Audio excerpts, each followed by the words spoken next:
And what was one of the greatest Minecraft feature reveals of all time? A couple weeks ago, on Valentine's Day this year, the brand new Cherry Grove biome was revealed. Just one day later, these beautiful pink trees, the unique petals, and even more, would make it into the game. And from aesthetics to growth patterns to even more, the cherry tree is easily one of the most interesting trees in the entire game. From finding to farming to even more. By the end of this Everything series episode, you'll know everything you need to know about these new cherry trees for the Minecraft 1.20 update. Let's do this. We start with basic aesthetics because it's simply breathtaking. That's simply the best way to put it. Aesthetically, the cherry tree is easily the most unique tree in the entire game. In fact, the Cherry Grove tree not only has the lightest wood, but also the darkest one, and it is the only tree in the entire game to not have green as a base leaf color. It's pretty crazy. For these trees, I think size is everything. Honestly, one of the things that makes this tree look so good is its height here. It's tall, but like, not too tall. Comparatively speaking though, compared to some of the more traditional trees like birch tree, oak tree, these things will literally tower over them sometimes. Like, look at that thing. It's a monster. Because of the height of these trees, the biome that these trees are entirely unique to is really easy to travel through. You could easily ride a horse straight through the Cherry Grove biome. Now, the Cherry Grove biome is absolutely amazing, super unique, really cool. Maybe it's something we'll talk about in a future episode, but this week, we talk all about the tree. The tree is really great, but it gets even better if you could actually, build with it. To find the Cherry Grove tree, you got two options. Option number one, the straightforward one, go to its home and take it out of its home. You'll find a Cherry Grove biome, get the cherry tree, and bring it back home with you. Now, little information on this biome real quick for you. It's a brand new mountain biome. The Cherry Grove biome is honestly very comparable to the meadow biome, except at this time we got all these trees and a petal. Oh my god. It's so amazing. World generation wise, the Cherry Grove biome fits in right alongside the meadow, meaning if you know where a meadow biome would typically generate, then you kind of already know where a Cherry Grove biome would generate. The Cherry Grove isn't like a cold biome or a warm biome, it's kind of just a neutral biome. However, that is not your only option. In Minecraft 1.20, it will be possible to find the Cherry Grove sapling in any biome with the help of the Wandering Trader. So you know how the Wandering Trader can sell you any tree sapling for 5 emeralds? Well, if you're lucky enough, or unlucky, depending on how you look at it. Look, all I'm saying here is it is absolutely possible to buy a cherry sapling from the Wandering Trader in Minecraft 1.20. But you wouldn't make a deal with the devil? No, never. So, head to the Cherry Grove. It is time for a brief overview, a closer look at the entire cherry wood family. Cherry wood, it all begins right here with the raw, natural, beauteous form. It is the darkest wood in the entire game. Look at this. Even compared to dark oak wood, formerly the darkest, at a distance, it's not even close.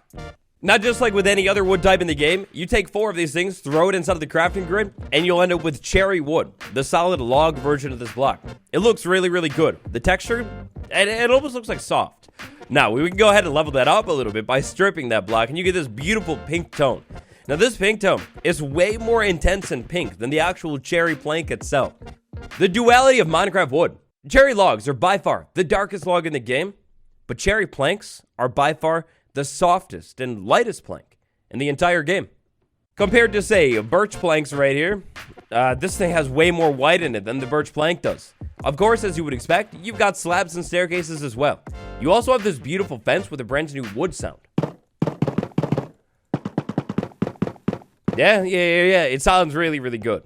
I like these doors. This kind of reminds me of some kind of greenhouse or something. We also have this trap doors. This is what the trap door looks like. Also pretty interesting. That's going to make a great small window. Moving on from that, as you would expect, we've got the pressure plate and the button. Then we've got the sign. The sign is really interesting. So the sign is great for writing on, just without any dye at all, because the sign is so light. But of course, we go ahead and get some dyes and maybe some glowing dyes into the mix here. And look at how good this looks. Because the plank is so soft, the text really pops and stands out. Brand new hanging sign, very expensive to craft and matching in tone to the stripped log here. And then with all of the colors on it, oh my gosh, it's beautiful. Wrapping up our big list of the cherry family here, we've got the cherry boat and the cherry chest boat. It's wonderful. Then we have the cherry leaf, which is the most unique leaf in the entire game. And then finally, coming full circle, starting right back at the beginning, we've got the cherry sapling. It looks great. Before we can talk about farming methods for this tree, we should take a look at how it grows, because how it grows is actually pretty unique. The cherry grove tree, like we mentioned earlier, is a pretty tall tree. These trees could typically be 4 times the height of the player.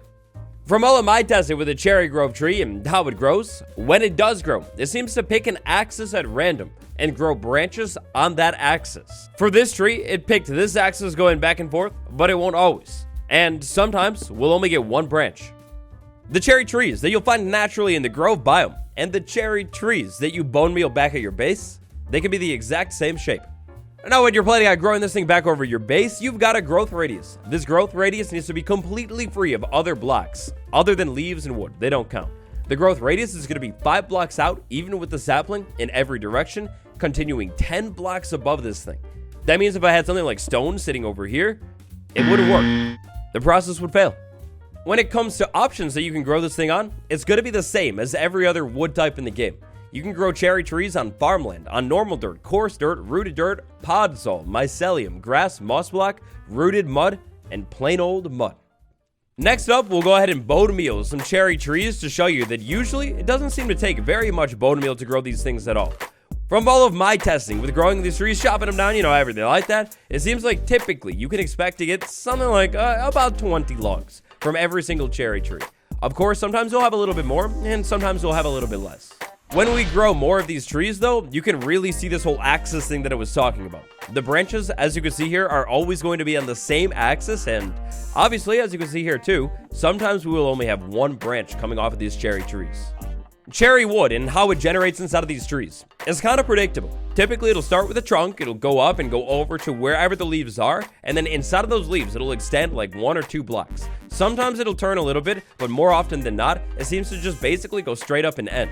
You will not find logs, or at least you shouldn't for the most part, find logs disconnected inside of these leaves, like with a mangrove tree.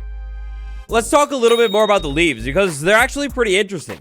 When it comes to the drops, you've got sticks and you've got saplings.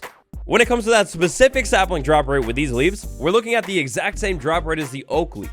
If you want to pick this thing up and build with it, shears. If you want to break it faster, the hoe. The best odds at getting a sapling when breaking one of these leaves can be created by breaking a leaf with a Fortune 3 hoe.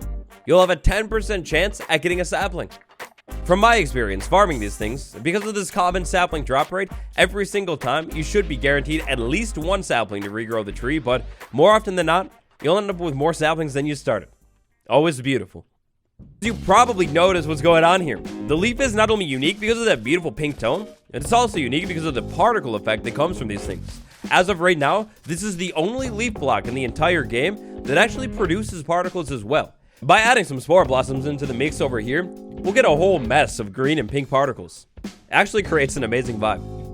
When it comes to where these particles go and how they drop, it seems like they drop for quite some distance. You can be pretty far down below these leaves and still see particles falling. It's awesome. However, this whole particle effect thing, it's not exactly the same as the spore blossom. The cherry particles will be contained to the blocks directly beneath the leaves and are stopped by fully solid blocks.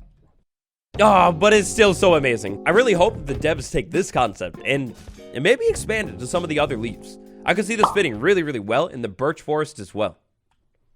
We'll wrap this week's episode of the Everything series up with a little bit of farming talk. In the 1.20 update, once these things fully release and are added to the game, not only do I think they're going to be pretty similar to how they are right now, but I also think they're going to be insanely easy to farm. So check this out. In survival Minecraft right here, we place a sapling down, we'll go ahead and bone meal it. Doesn't take much bone meal. When this thing grows, because of how it grows and how tall it is, it's really easy to farm. All you really need to do is stand on the ground with an axe and chop it down. Of course, we can speed things up with an efficiency 5 axe and chop this even faster. Look at this. So obviously this branch is a little bit taller than me, but I was able to reach all of the wood from the ground. And this one, I mean, it's even shorter, so we're going to be able to reach all of the wood from the ground definitely. Just like that, we farmed a cherry grove tree. Now all I need to do is give it some time to get the saplings. Or instead, I could take my Fortune 3 hoe and just mine out these things, maybe shear the leaves, absolutely beautiful, maybe build with them or something. But yeah, farming these trees, it's entirely possible to do, basically entirely from the ground.